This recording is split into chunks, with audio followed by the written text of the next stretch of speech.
everyone, and welcome to my YouTube channel. My name is Okezi Eni. I am a content writer, content marketer, and content strategist.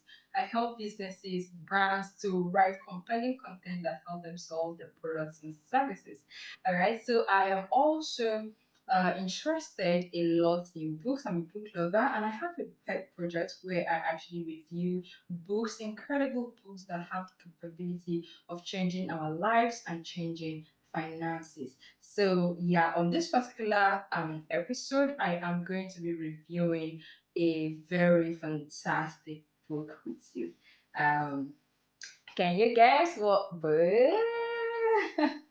All right, so yeah, this is the book that we are going to be reviewing today. I'm sure that a lot of us are familiar with this book. I don't know if that would work. Yeah, but Why You Are the Way You Do by Tim Lahaye.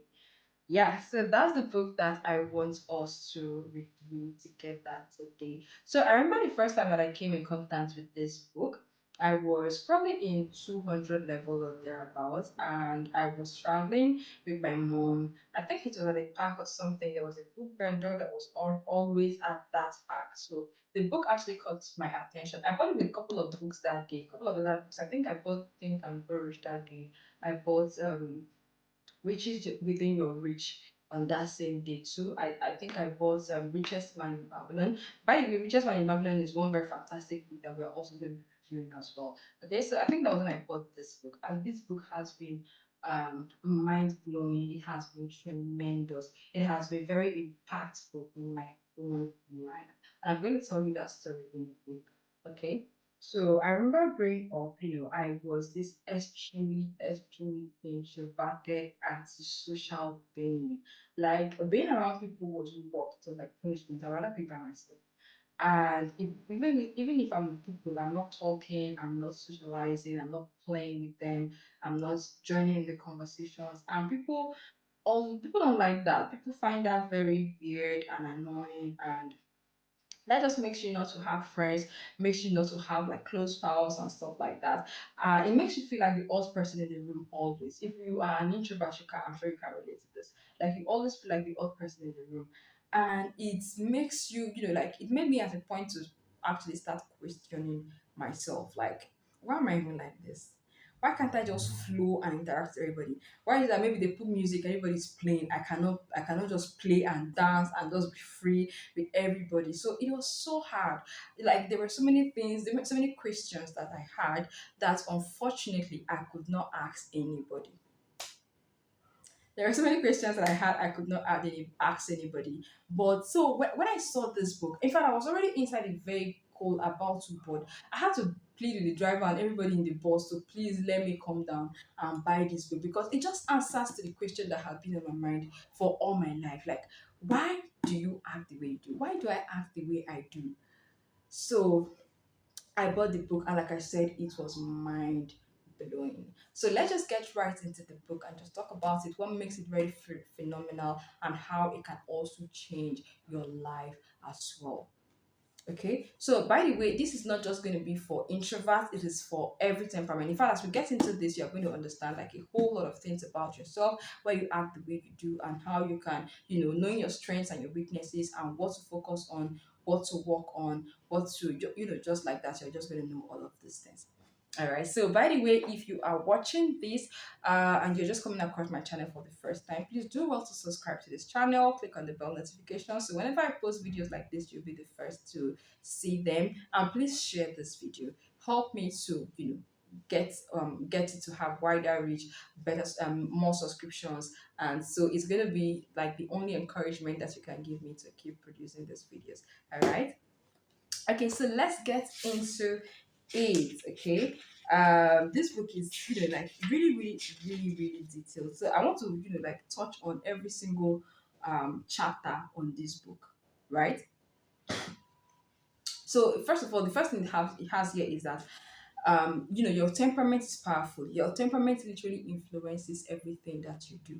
So it is important that you understand the temperament that you have. So it's all about temperaments. Like why you act the way you do is you first of all trying to having to understand what your temperament is. Do you know that this is 2025 and then there are people that have no idea what their temperament is?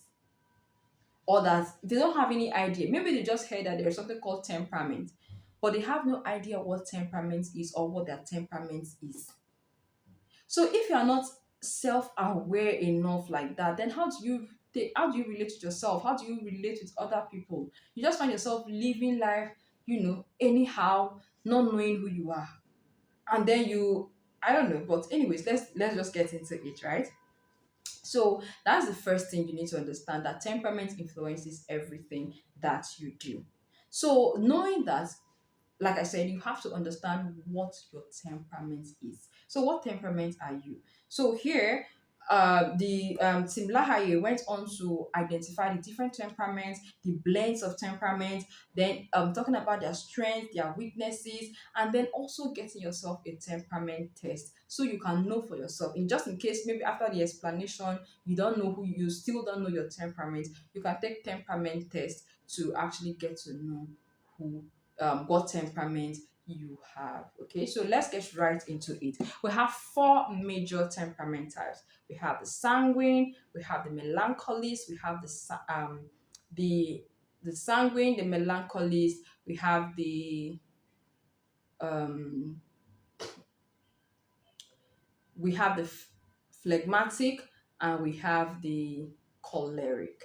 Okay, so we have sanguine, melancholy, phlegmatic, and the choleric. These are the four major temperaments, and I'm going to explain all of these different temperaments. So by the time I finish explaining, you should know where you stand. But aside these four temperaments, we also have like 12 different temperament blends, so like temperament blends of these four major types of temperaments. So when we say, okay, this is a temperament, does not mean that that is the only temperament that you have. You have like a primary temperament and a secondary temperament. You can even have like two, three secondary temperaments, all right? But you have like a dominant temperament that defines who you are. So we have like a melancholic that is also a sanguine. So it can be like a male san. Then we have a sanguine that is also melancholic. So if you are a male san, for instance, it means that your dominant temperament is melancholy, and then you have a secondary temperament that is sanguine. If you are a san male, it means that your dominant temperament is sanguine, and then your secondary temperament is melancholy. Does that make sense? So these are two different temperaments. These two people operate differently. They relate differently. All right. Yeah. So let's get into it. So first of all, who is a sanguine? So a sanguine is that person that is very cheerful, very playful, life of the party. They enter a room and they light up the house, and they are just easy to flow with, easy to deal with, and stuff like that. That is a melancholist. Sorry, that's a sanguine. They are happy people. They are just naturally happy people. They are like they are like comedians on their own. They are just happy people. They are just good people. So those are sanguines, right? And then we have melancholists. Melancholists are the people that are, you know, that are moody, always looking like they're sad, always on their own, not mingling or talking to people. They are the weirdos. There are people that love to stay by themselves. There are people that are quiet, talk very small, small and stuff like that. Those are the melancholists. We have the cholerics. The cholerics are the what is it? So the choleric is that person that is hot tempered, is that person that is very loud, shouty, is very, dominant personality. These are the cholerics. And of course we have the phlegmatics. Phlegmatics are they are friendly, they are kind, they are understanding, they are peace loving, they are just simple to coexist with. They don't have issues. Yeah. So now, some of the, like every single temperament has something that is a strength to them, and then they also have weaknesses as well, right? And um I'm going to mention the strengths and weaknesses of each of these temperament. So first of all, a sanguine, right? What are the strengths of the sanguine? So let's go back to the book and actually look at the strengths of the sanguine. Okay, so where is it?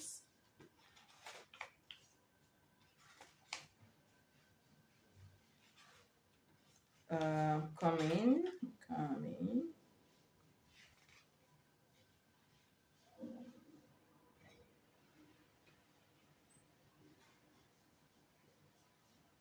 Okay, yeah, here we have it.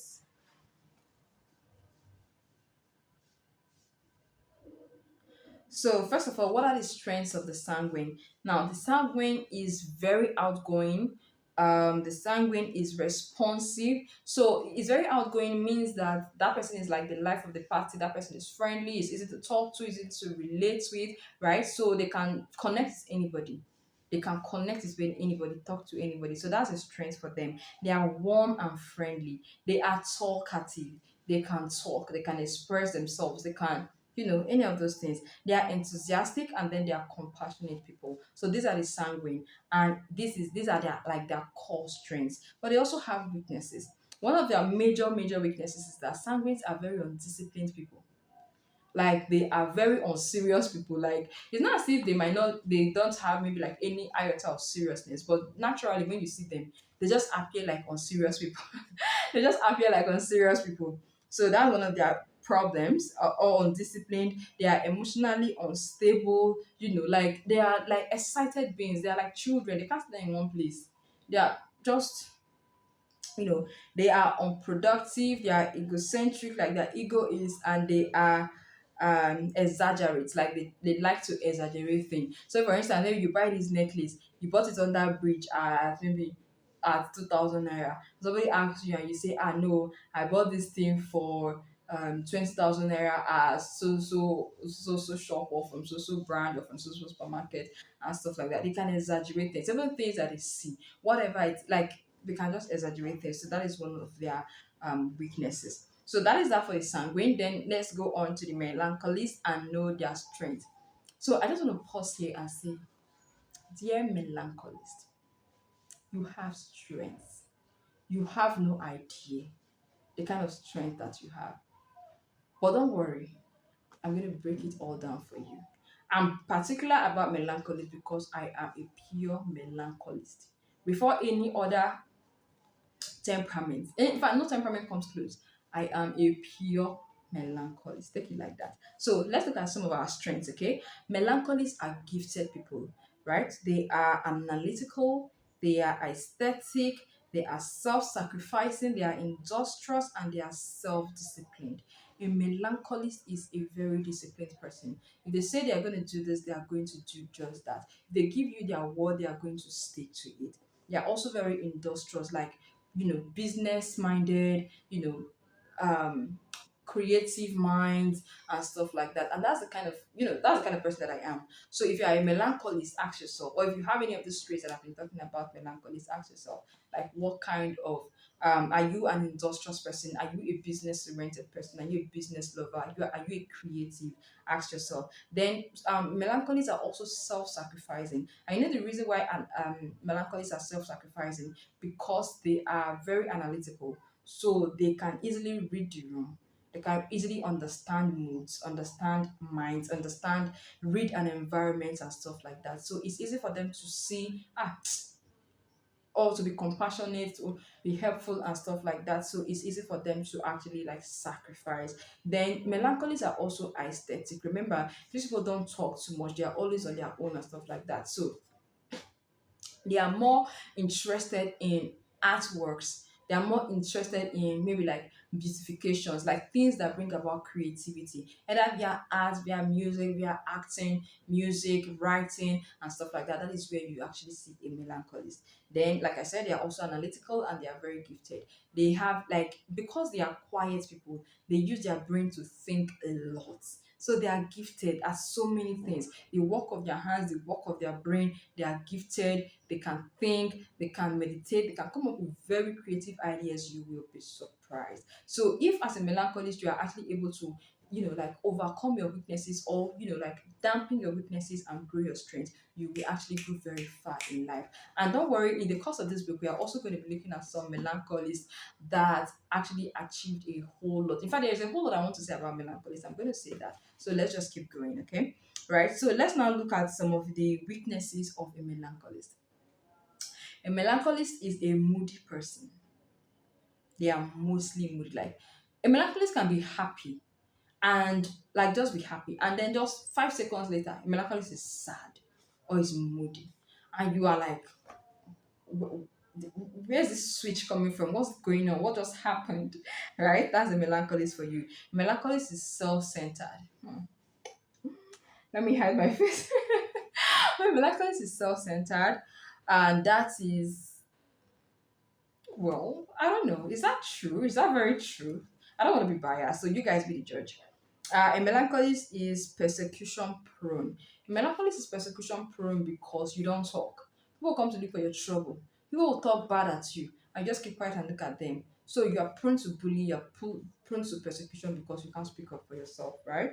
Now, a melancholic is revengeful. Now, because they are not able to speak up for themselves, they are going to harbor that feeling or whatever it is that you made them feel, that anger or pain, they're going to harbor it. And then because they are very strategic, they are strategic thinkers, they know how to be creative in their mind, they will begin to plot how they can attack you back. Whether it is like directly or indirectly, they will get back at you. That's a melancholy for you. They are like, when you hear the word that fear quiet people, almost fear quiet people.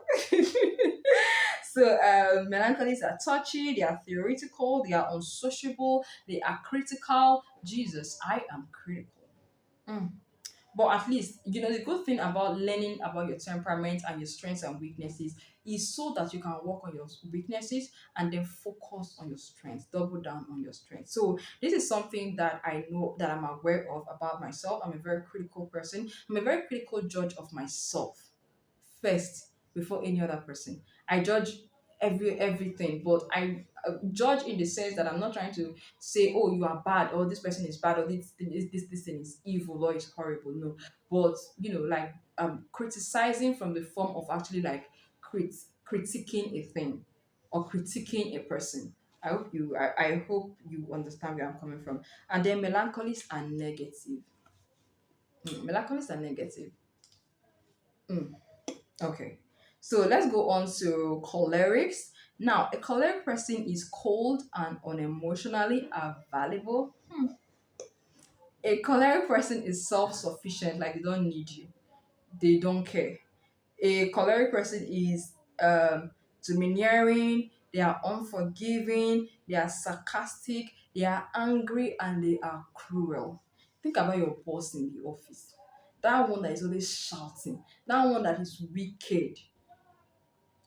Like, it might not be that they are actually wicked, but this is just who they are. These are like this. These are like the okay. So these are the weaknesses of a choleric. Those are the weaknesses of a choleric. Let's look at their strengths. A choleric is strong-willed. They are independent. That is why they are self-sufficient. Well, so it's more like a strength and also a weakness. They are visionaries. That's why mostly you find cholerics in business, in leadership positions, in like at the helm of affairs. You don't see them at the back. You don't see them as one benchers. They are always at the forefront, pioneering, leading, domineering. That is who they are. They are practical, they are productive, they are decisive, and they are leaders. So ask yourself, are you a choleric? Then lastly, we have the phlegmatics. Phlegmatics are such sweet people. I think that phlegmatics should not even have weaknesses, but alas, they have their own weaknesses as well. So, but first, let's look at their strengths. Now, a phlegmatic is calm, they are quiet, they are easygoing. So easygoing. It's like you can never have a problem with a phlegmatic. It's so hard. They are dependable, they are objective, they are diplomatic. A phlegmatic person is too diplomatic. That is why it's going to be very hard for you to have trouble or to have problem with a phlegmatic person. Even when you are angry with them, even when you've offended them, they know how to diplomatically handle that situation that it does not escalate. If it's a sanguine, the matter will escalate. If it's a choleric, the matter will escalate. If it's a melancholist, you people can quarrel for now till forever, they don't mind. So, but the phlegmatic, they know how to be very diplomatic and handle issues very well. Then they are efficient and organized, they are practical and humorous as well. So you also find them often in leadership positions because they are able to manage people effectively. You know, they are able to run organizations and teams effectively. So you also see them at the helm of affairs as well. All right. So now, what are some of the weaknesses of the phlegmatic? The phlegmatic is unmotivated. They are procrastinators. They are selfish. They are stingy. I don't know about that because I'm thinking about the phlegmatics that I know. I don't know if they are stingy, man. Then they are self protective, so they are indecisive, they are fearful, and they are warriors. They are indecisive, they are fearful, they are warriors. So these are like the major characteristics, the major strengths and weaknesses of the four major temperaments. So which one of them do you fall into? Which category do you fall into? So when you are able to identify all of this, it's easy for you to know your temperament. So you can now know your primary temperament or your dominant temperament, and then you can as well now know your secondary temperament. So you can now know whether you are a male sun, a male flag, a male call, a male yeah, that's that. Or you are a call flag, a call male, a call sun, or a sun male, or a sun flag, or a sun call, and stuff like that. That now you can now know about all of that. Then also you now know your strengths and your weaknesses. Now, the important thing or the good thing about understanding this is so that you can double down on your strengths and then try to work on your weaknesses, dampen your weaknesses. I'm saying this to so that there's something that I want to share at this point, right? Now, I'm going to give a typical example. So let's say something happens and you offend, let's say, what example can I possibly give now? So let's say in the idea of maybe you offend somebody now, like a general offense. And the way a melancholist is going to react to that offense is going to be different. The way a sanguine, a choleric, or a phlegmatic is going to respond to that offense, it's all going to be different. So I'm going to actually give you an actual example, and then we can now analyze it together. So, but that is that about that. Now, the next thing, once you are able to understand your temperament, your strengths, and your weaknesses, the next thing you want to understand is your vocational aptitudes. Like try to discover the things that a melancholist is good at. Try to discover the things that a sanguine, a choleric, or a phlegmatic is good at. The natural talents that you have, or things that you can easily learn and adapt and stuff like that. And then just focus on it. Okay? So yeah, that is that about that. So you can actually find that on page 143. So let's go ahead to look at that. So let's go ahead to look at that on page 143. Yes. So, like, what are the vocations of the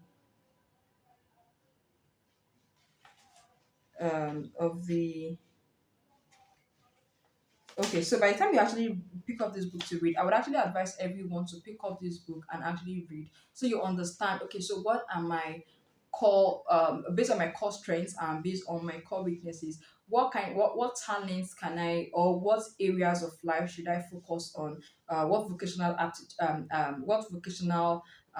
skills can I learn that I can easily, learn, master, or that I will be passionate about and stuff like that. So you can actually pick up the book, learn that for yourself.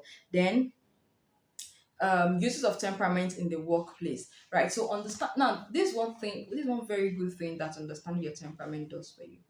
It does not only give you, first of all, it gives you self-awareness about you, who you are. In fact, when I began to actually like become self-aware, it was only because I read this book. So I could understand my temperament, I could understand my personality. And because I could understand my personality, and I know that there are several other personalities or temperaments and blends of temperament, it was now easier for me to understand other people. So I could see a person and I know that okay, this person is a choleric, this person is a phlegmatic, this person is a sanguine. All right. And because I know their strengths and their weaknesses, I'm able to relate with them in that capacity. Do you understand?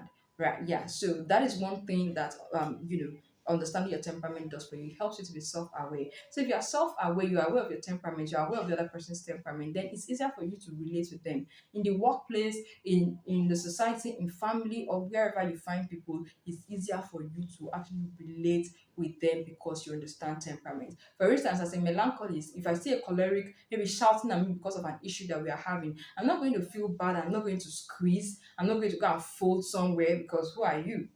I'm not going to do that because I know that is the best way that this person expresses themselves. It does not mean that they are more powerful than me. It does not mean that they have more strength than me. You just that's just their way of expressing themselves. Me as a melancholist, I also have my area of strength, even in that issue that we are having. I have my own areas where I can actually say I want to deal with you or something. I have my own areas of doing that. All right. I don't have to shout first. So I'm not going to cower. I'm not going to um get scared because a choleric is shouting. No, that's your response. That's your natural response to the issue. And it's absolutely okay. I'm not even moved. I'm totally unmoved. So that's one way of actually like dealing with people, understanding your temperament and others' temperament. Okay. So then the next thing you want to understand is temperament and emotions. Just like I said now, we have the different temperaments respond to things differently, right? The different temperaments, for instance, you respond to the feelings of love differently, the feelings of fear, of anger, of jealousy, of happiness, of anxiety, of success, or whatever emotions you can think of. Each of these temperaments react differently. Now, let's say a good news actually comes. A melancholist can be excited about it and totally be unmoved. Like in their mind, they are really excited, but they're just sitting calmly. And you, as a choleric or a sanguine, you're looking at this person and you're wondering, like, "Ah, are you excited? Are you not happy?" And melancholist will be like, "Ah, I'm happy now. So what do you want me to do? Should I be shouting?" And you're like, Jesus, you can't relate as a choleric or as a sanguine. You can't relate. But that is a melancholist for you. A choleric will receive a good news, they'll be like, yes, yes, wow, oh my god, isn't that? And that is how they are expressing that emotion. A sanguine will literally sing and dance and be happy and tell everybody about it that cares to listen, tell the best in the air, tell the awards, whatever it is, they are just excited. While a phlegmatic will be, they are excited, they are acting mature, like, you know. So that's about that. So people respond differently. When it comes to pain and anger, people also respond differently as well. For pain and anger, a choleric, you might find a choleric shouting, screaming, talking from the top of their voice. You see a melancholist go totally quiet. And that's when people begin to get scared, right? Then you see a sanguine can be fearful or pained, and then they are talking excessively. And is I find that like a little bit bad for them because now you don't know when they are feeling sad, you don't know when they are feeling pain because at every point in time they are talking, and they look happy, they look excited despite what they are feeling. And then of course we have the phlegmatics that would try to be like diplomatic, emotion, calm about the issue, the pain, or the anger, or the disappointment, or what have you. So you want to learn how your own temperament responds to emotions, to different types of emotions, how other temperaments respond to different types of emotions as well. So this will help you. This also like improves your self-awareness, awareness of self, awareness of others, and how you actually relate to people, how you relate to yourself, and just like that. It even gets to boost your self-love and all of those things, right? Now, the next thing here is temperament in love and marriage. This one is very, very important. You want to understand your temperament, you want to understand your partner's temperament. You might be a melancholist, the other person is choleric. You might be a sanguine, the other person is phlegmatic. And stuff like that. So let's imagine a choleric and a sanguine that are married. Now, a choleric is productive, a choleric is a leader, a choleric is a like self-sufficient and all of those things. But a sanguine is an unserious person. A sanguine is an undisciplined person. A sanguine is a playful person. So by the time the choleric is trying to be serious, let's do this thing, let's do that one. The choleric is just, I'm sorry, the sanguine is just being playful and stuff like that. And before you know it, issues come in. But when you understand your temperament and you understand your partner's temperament, you understand your strengths and your weaknesses, it will help you to actually build and cultivate your relationship better, build a better relationship, get better, and people will just be wondering how you as a couple are able to actually do that for yourself.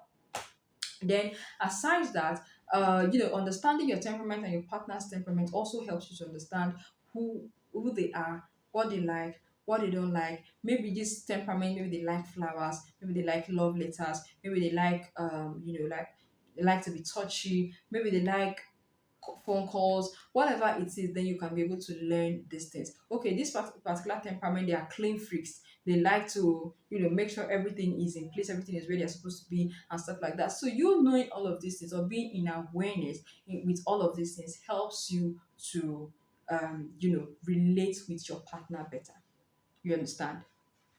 All right, yeah, so that's that about that. Then, of course, aside that, I also want to mention, just like the book says here, that so it's asking if opposites really attract. Like a choleric would not want to get married to a choleric.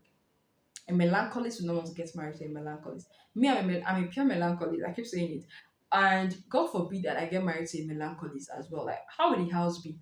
When I'm moody and I'm sad, and you too are moody and you're sad, so how is the house going to be? You are even going to be looking for you literally want to go and look for entertainment outside, because two of us cannot be bored or sad at the same time now. So before you know it, a lot of issues of infidelity and lies and cheating and all of those things start coming into play. So I believe in the idea of opposites actually attracting, a choleric attracting a melancholic, and mostly you are going to be attracting opposites or an opposite temperament because you admire the strength of the other person. Okay, a melancholic usually will admire the strength of the choleric, who is a leader, who is a visionary, who is a productive person. A sanguine is always going to admire the person that is also like a choleric, a visionary, a leader. Is going to be attracted to the melancholy that is so calm. You wonder how this person can be so calm and so cool, and it looks attractive, and they look, just beautiful and just good in your eyes, because you love it, but you can never be it. So you want it for yourself. You want to be like a part of that person and stuff like that. That's how these things work. And then we also have temperament and sexuality. Yes, just like emotions, right? Just like the different temperaments react to emotions differently, that is how the different temperaments also react to sexuality or to sex differently.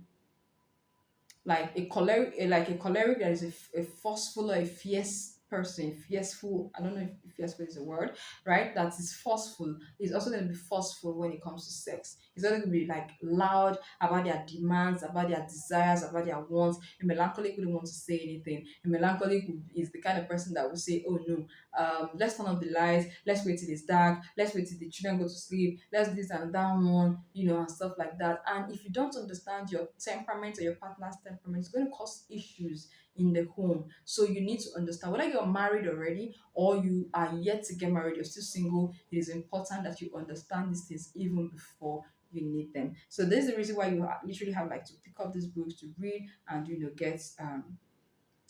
get in tune with yourself and then with other people. And then lastly, just like emotions, different temperaments, respond to spirituality or their spiritual lives differently. We have temperaments and spiritual gifts. We have temperaments and their relationship with God. So these different temperaments have their different ways of the different ways that they relate with God, and different ways that they communicate with God, different ways, different beliefs about spirituality and stuff like that. So you need to understand yours, you need to understand your partner's own, you need to understand other people's own, so you can be accommodating. So being self-aware helps you to work on your strengths and also forgive your weaknesses. And so you're able to be like more self-forgiving, more self-loving, you know, more proactive when it comes to your areas of strength, and it just helps you to become a better person. So at that point, you are not subject to persecution. As let's say, as a melancholist, that you're not subject to persecution, you're not subject to bully, you're not subject to people using you as a footmat Like you know your areas of strength and then you hold on to them very firmly. And then even as a choleric, you understand your areas of strength, you double down on them, you understand your weaknesses, you dampen them as much as you can. Same for a phlegmatic. Say like a phlegmatic is a very good person, but you being undecisive is not good for you. You being a warrior is not good for you. You being unproductive is not good for you. So you understand that okay, you are an easygoing person, people easily like you, people easily connect to you. So what you want to do is try to leverage on relationships, try to leverage on your good personality to connect with other people that can help you your areas of strength, weaknesses, and just keep going, just keep building like that. Yeah, so that is that about the book, Why You Act the Way You Do. Like I said, it's a very good read that helps you with becoming a more self-aware human being, becoming like getting self-love for yourself, self-forgiving, knowing your strengths and weaknesses so you can understand yourself better. You know what you need to do when it comes to career, when it comes to relationship, when it comes to spirituality, and literally every aspect of your life. And then when you read this book too, you also get to find different people in history, people in the Bible that fit into your temperament. You will see what they were able to achieve. You will see some of their weaknesses as well, and how you can now know how to avoid or work on those weaknesses so that you don't have to have those negative experiences that those people must have had. All right.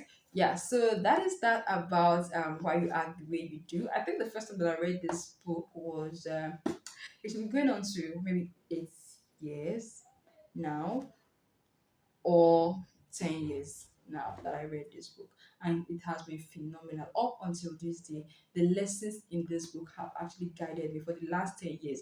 If I had not read this book, I don't know if I'll be able to sit down in front of a camera and literally talk. I don't know if I'll be able to stand in front of a crowd and speak to them confidently, speak to them boldly, because they'll say melancholies are quiet people, they are shy people, they can't talk where people are, they can't respond back, they can't, all of those things. But I know my strengths and I focus on them. I know my weaknesses and I know what to do about them so that it don't hinder me in any way. So that's why this book is very important for you to become self-aware and become a better human being overall. So let me know, did you enjoy this book review? Did you love it? If you did, I want to get your comments, your feedback in the comment section. If you've read this book before, you can also drop your own your own lessons, what you learned from the book, what you understand from it, how this book has helped you in your life, has impacted your life, has changed your life, your relationships, your career, and so on and so forth. Yeah, so if you're yet to pick up this book, you can walk into any bookstore anywhere and get a copy of the book. Don't go and download free PDFs, please. Support authors and buy their books. All right, guys. So that is that about that. Thank you guys so much for listening. I really appreciate you staying with me up until this time. And I can tell you for free that I really, really love this book review. I love this session. I love the fact that I'm able to share my lessons, share my reviews, share my thoughts on books like this for everybody to actually learn. And I will be bringing you a lot of good books like this for us to be reviewing together so we can get better as human beings and in every aspect of our life as well. Okay, guys. So this is the point where I tell you to please subscribe to this channel if you haven't. Please click on the bell notification, so the bell icon, so you get notified whenever I post a new video. And until I come your way next time, my name is Okezi Eni. I will see you in my next video. Bye.